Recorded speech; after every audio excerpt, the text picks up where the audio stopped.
what? So guys, that's how you greet these boys. Okay. And after greeting them, it does not end there. Themselves, they are really going to look great. You can see they are already looking stunning. So these are the boys over here. They are the bodyguards. Hizi ni nini babu? Hizi ni masanja za ndizi. Yeah. Kazi yake ni yani kufanya nini? Sisi tunalalia hizi. Mnalalia? Yeah.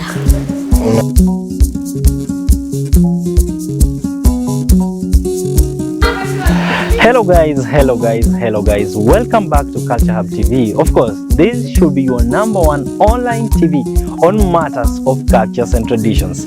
At least every one of us belongs somewhere, and yes, we make sure to connect you with where you come from. So recently I've been doing different videos about cultures and about Bukusu circumcision, and of course I had a series of wasindes. I'm talking about young boys who have been initiated to become men. Of course, I'm talking about the few guys that I recently circumcised, or I was part of their journey to circumcision. I'm talking about the embalo.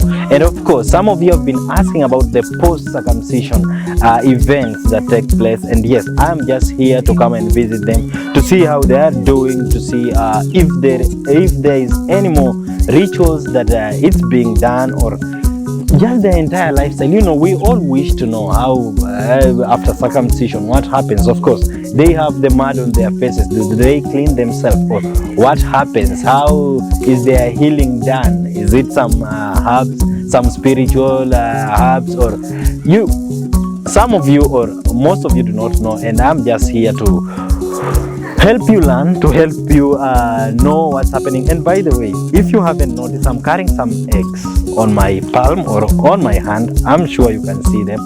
These eggs, just come with me. I'm going to show you their role. So, of course, among the Bukusu, after the boys have been circumcised, they are named, they are called Msindes. That's the name.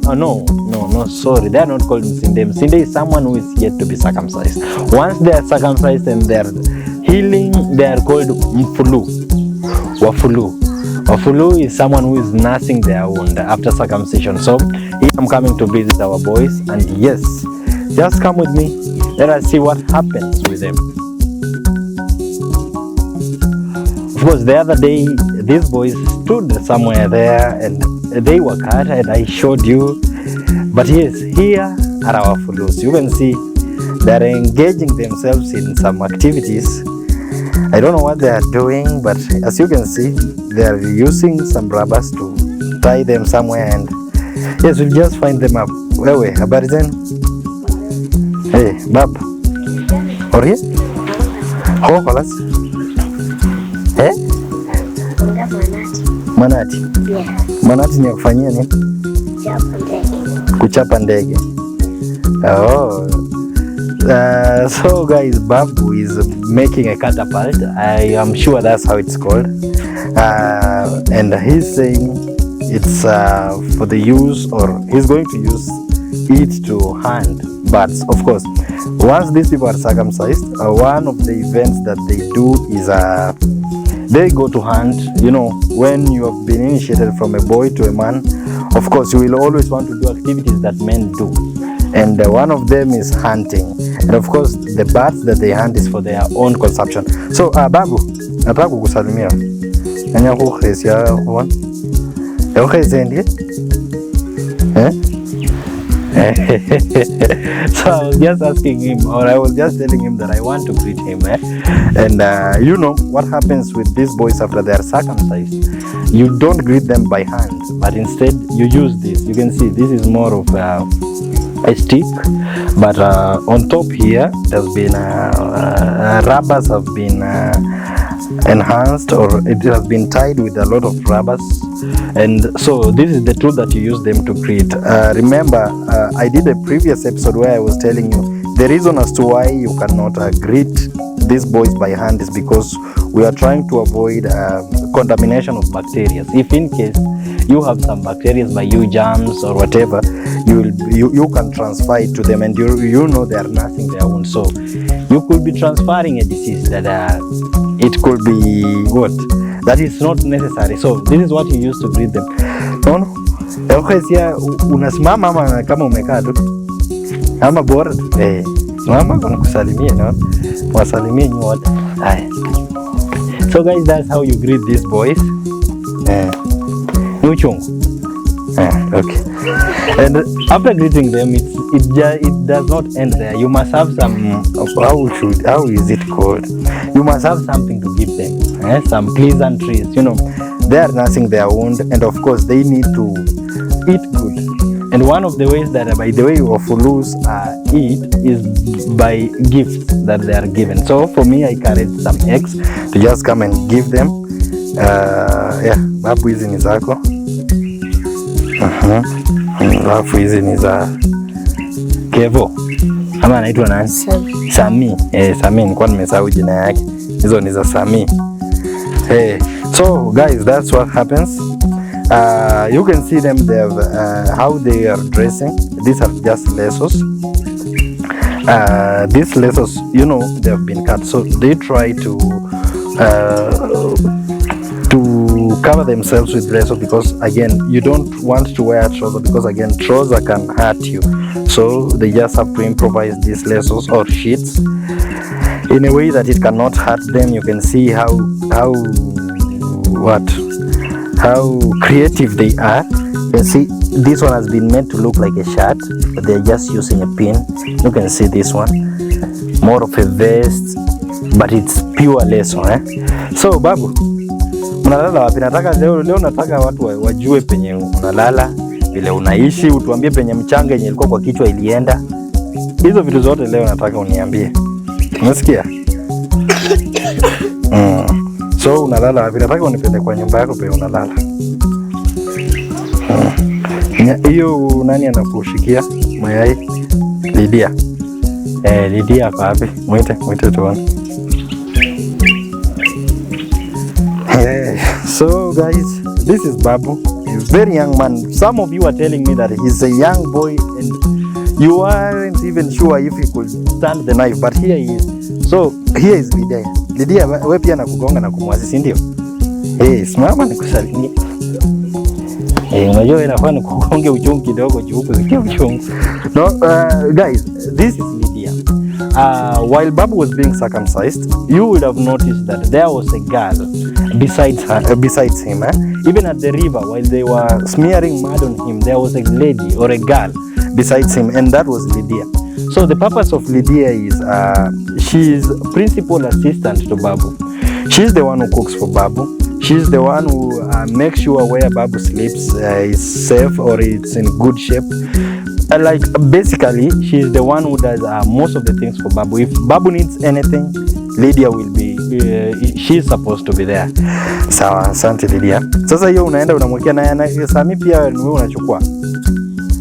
Utawapikia. So here it is. So here is Babu, and so hii ndio nyumba yenu, si ndio? Haya, umuko unipeleke kwa nyumba yenu nione penye mnalala na unieleze vitu. Nataka uongee.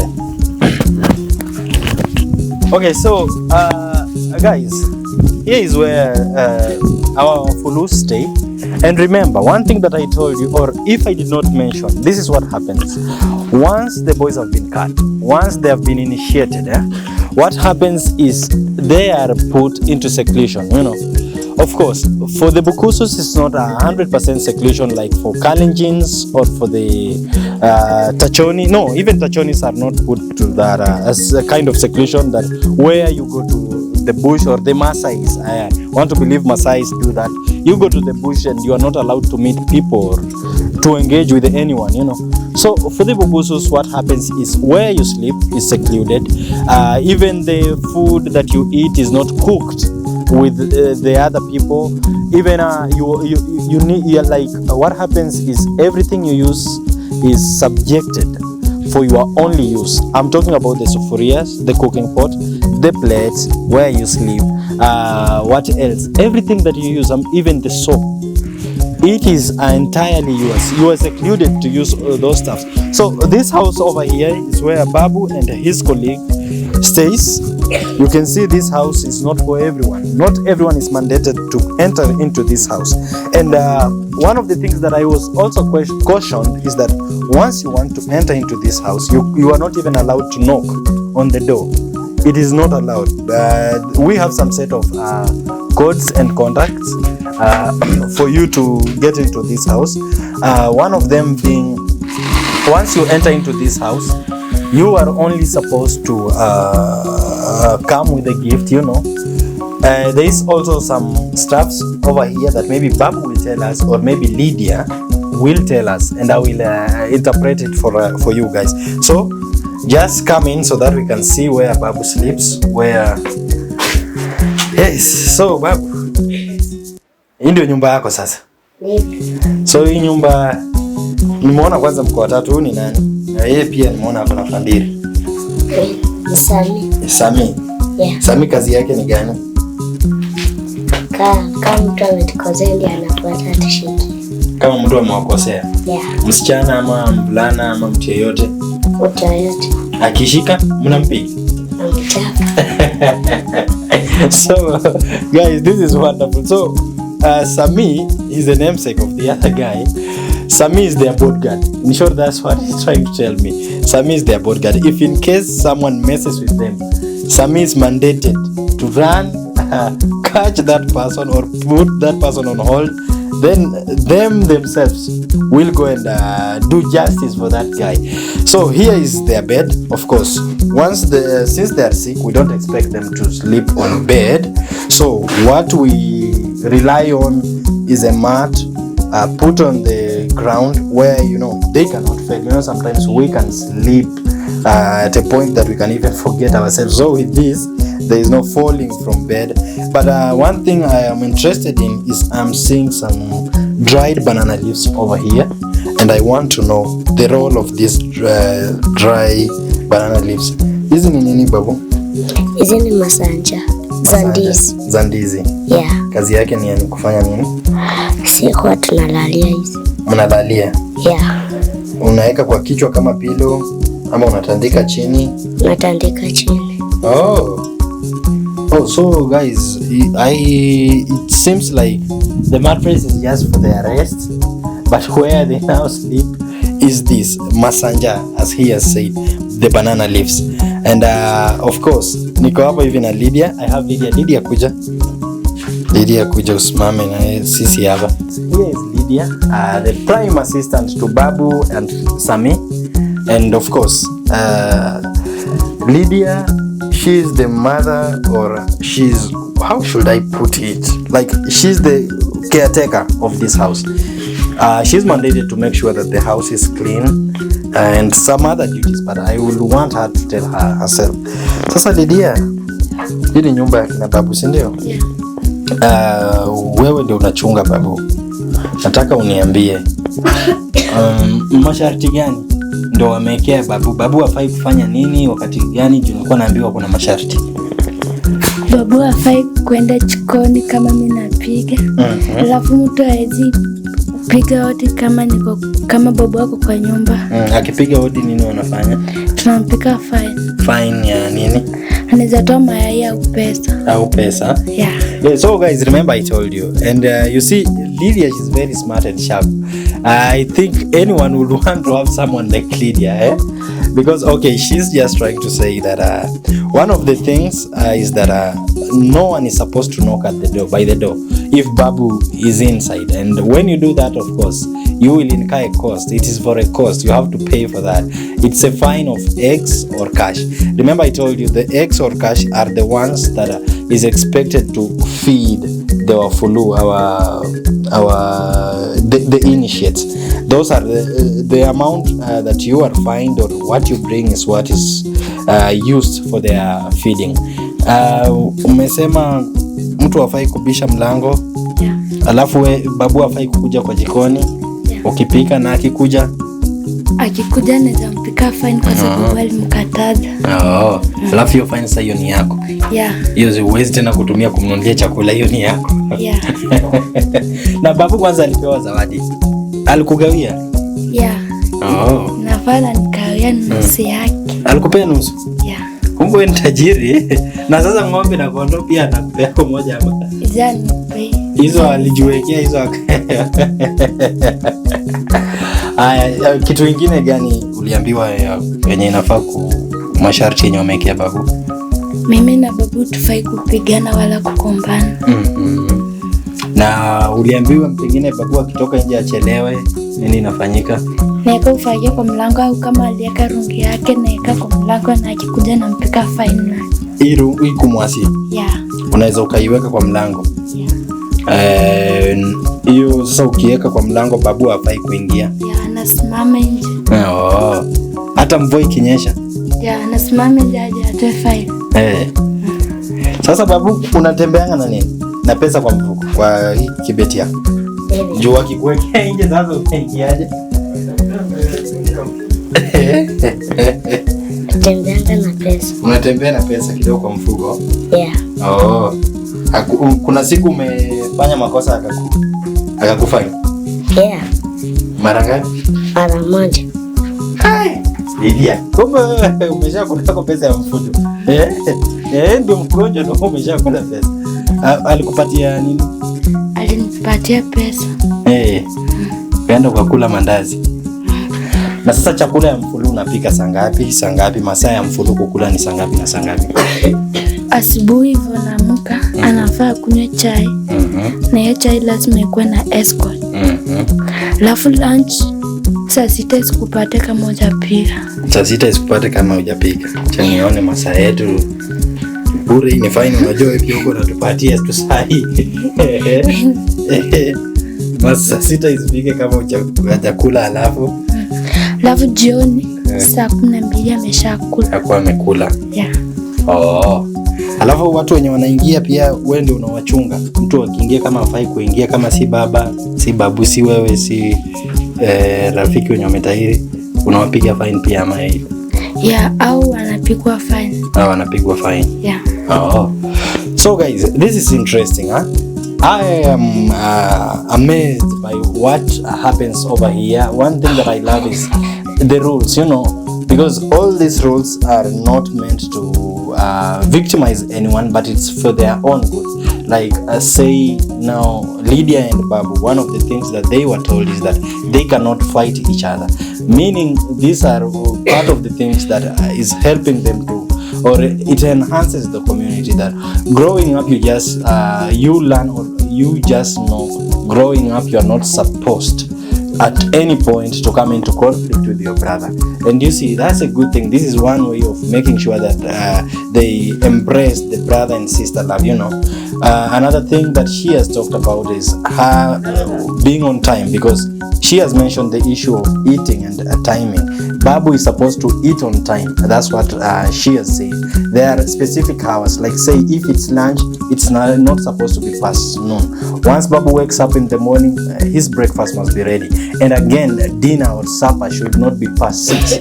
So you see, it's also another thing of timing. They are just teaching the girl to make sure that she's on time, so that even in her future life, if at some point she will get married, then she will know how well or how best to take care of her husband. Yeah, so from here, Babu kujeni, nataka tuende tutembee. Guys, I together with my team, of course, Babu and Sammy Squared, we are going to have we're just going to walk around as we learn some things. Of course, I'm holding the Kumwasi. Babu over here is holding his catapult. He said he's going to hunt, and I want to see him hunt. I want to see how, if indeed we will manage to hunt and come back with the bird. Babu, tunaweza uwa ndege? Wewe unaweza pima ama? Unaweza pima? So tunaweza rudi tuchome kitu hapa. So guys, Babu has promised us we are going, and possibly we will come back with a bunch of birds. Of course, one amazing thing that I'm going to do with Babu and Sammy is that they are going to take bath. Have you ever asked yourself, once these guys are circumcised, how do they bath? Because we want to believe that they have injuries down there, and of course, when you are nursing a wound, sometimes water is not supposed to reach there. You are not supposed to, because it might wet and even bring some sort of bacteria. Because one of the primary things that they are supposed to do is make sure that the cut where the wound is dried, you know. And so I want us to go and see how these people bath, because one thing that I'm told is that they don't bath using water, they bath using some special soil. I'm sure that's very interesting, and you are curious about how someone can bath using soil. But anyway, we are not limited of anything. Let us walk. Wacha tuende tuone vile kina babu wanaoga, and then yes, from there tutaongea much. But meanwhile we'll be hunting by the road, and then we can see. Babu, ng'ombe yako iko wapi ni? Oh. Ng'ombe sasa hii tuko na mahali kiasi gani? Kuja tutembee tu pole pole. Tembea saa minute. Ng'ombe ziko ngapi? Ng'ombe niko naye moja. Alafu kondoo? Niko naye moja. Kondoo pia ni moja? Yeah. Alafu nini ingine? Unajua wewe walikupatia mali sana. Mbuzi niko nazo 2. Mbuzi 2? Yeah. Na ziko unaziona ziko hapo? Yeah. Oh, hao kudanganya, si ndio? Yeah. Oh, niliambiwa ati mtu mwingine anatanganya. Sasa hizo tutafanyia. By the way, we met our friends here. This guy whom we met by the road, and yeah, we've been walking trying to look for where these people can get their shower. Tunapitia wapi? Hapa. Tangulia. And yeah, where they can get their shower, their traditional shower, you know. It's not the one, you know.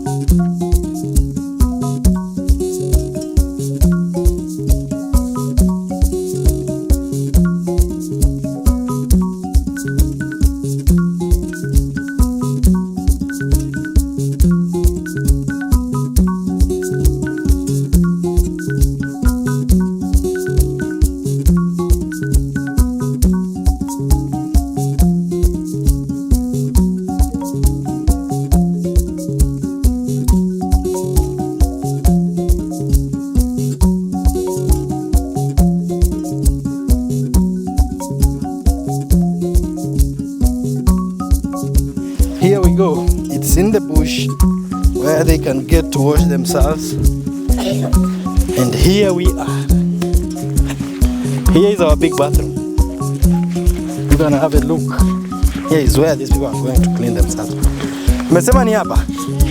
Oh. Haya. Wafulu wetu waoge sasa. Muoge na hata mjeua ndege moja, tumetembea ndio muda yote hata mjeua ndege. So guys, over there, that ditch is where these people get the soil to wash themselves with.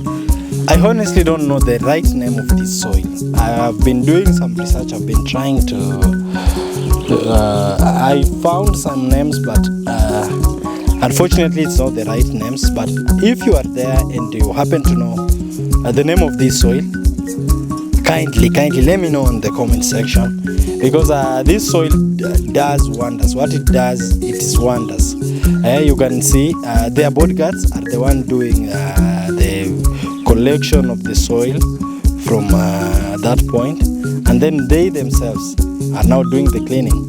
This is how Bukusu circumcised boys clean themselves.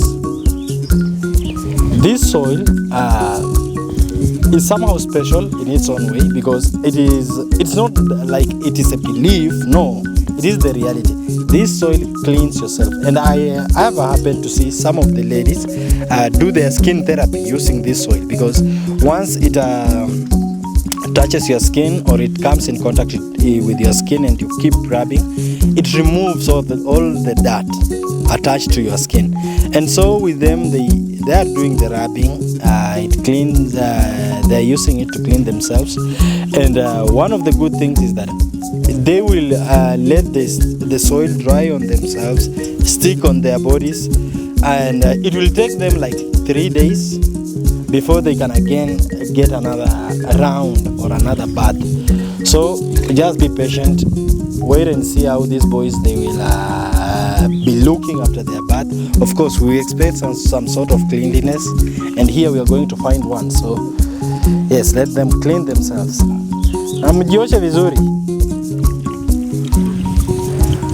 mpaka siku ngapi ishe ndio tena muoge murudi mpake.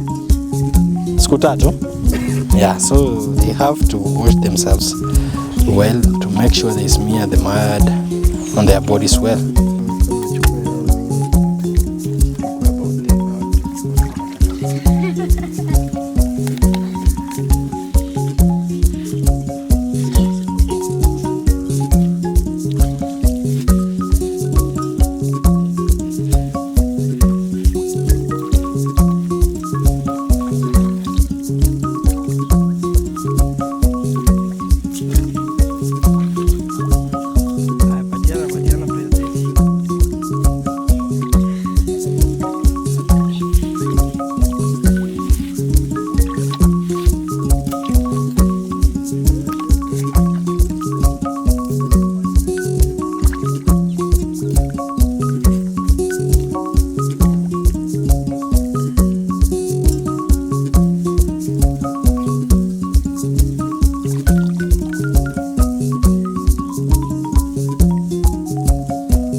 Inafanana.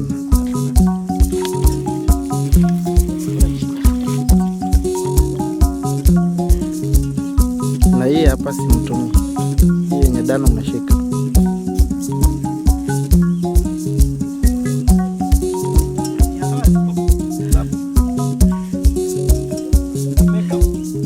So guys, you can see a beautification going over here. People are beautifying themselves. They are really going to look great. You can see they are already looking stunning. So these are the boys over here. They are the bodyguards to this team. And for them, they are yet to be circumcised. This is only a duty you can do when you are yet to be circumcised. You are helping these other gentlemen. They are doing an assistant job. Yes, and these guys are really looking great. Ona mmeanza kung'ara sasa. Hey. Babu, ni mchanga unaonaje? Iko sawa? Hii hapana. Iko sawa. Unaona umekaa smart sasa. Hizo za mpaka siku 3 ishe ndio umeng'ara. Ndio ukwe sasa. Guys, this is the magnificent part of Wafulu, This is what they do. Of course, we've been walking around. We've been chunga ng'ombe isiumize watu. These people we've walked from home, brought them to take bath, and of course this was an experience that I wanted you guys to see. You know, it just came, or it ran through my mind, and I just thought that you people need to know what happens after these boys are circumcised, after they've been cut. What happens? And yes, this is their journey. This is some of the things, some of the practices that they have to undertake during their journey before they can get healed. There's a lot of things these people undergo. You can see how they've made their dresses or their lesos or sheets. As for this guy over here, maybe I can just illustrate using his cloth. You can see there is some sort of patches here. This is their pocket. I'm sure you did not notice. Amjabeba pesa kwa mfuko yenu hizi. Hai bwana. Pesa mnataka kufanya nini babu? Pesa zote hizo zenye mlipewa mmeweka wapi? So these are their pockets. So so that if in case they come to meet anyone by the road and that person wishes maybe to greet them, or you just want to give them anything, because it is a huge cost. Just getting circumcised, it is a huge cost. And people over here appreciate that so much. So that's why they work with their pockets, so that they can put their money, anything, of course, their catapult if in case, or their bats, as much as they have the bodyguards, but of course they can also help them to carry some things. So guys, this is it. This is Culture Hub TV right here on our YouTube channel, and be sure, or be assured, that I'm going to upload for you more videos about the journey of these gentlemen.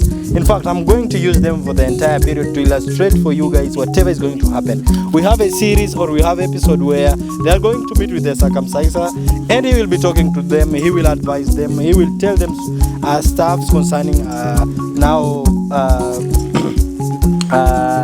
you know what happens when you are circumcised. Of course, there's that journey of trial, doing some trials and stuff. I'll make sure I bring that to you. So guys, I'm your host, presenter Dante. Until next time, goodbye. Simwambie watu wangu goodbye.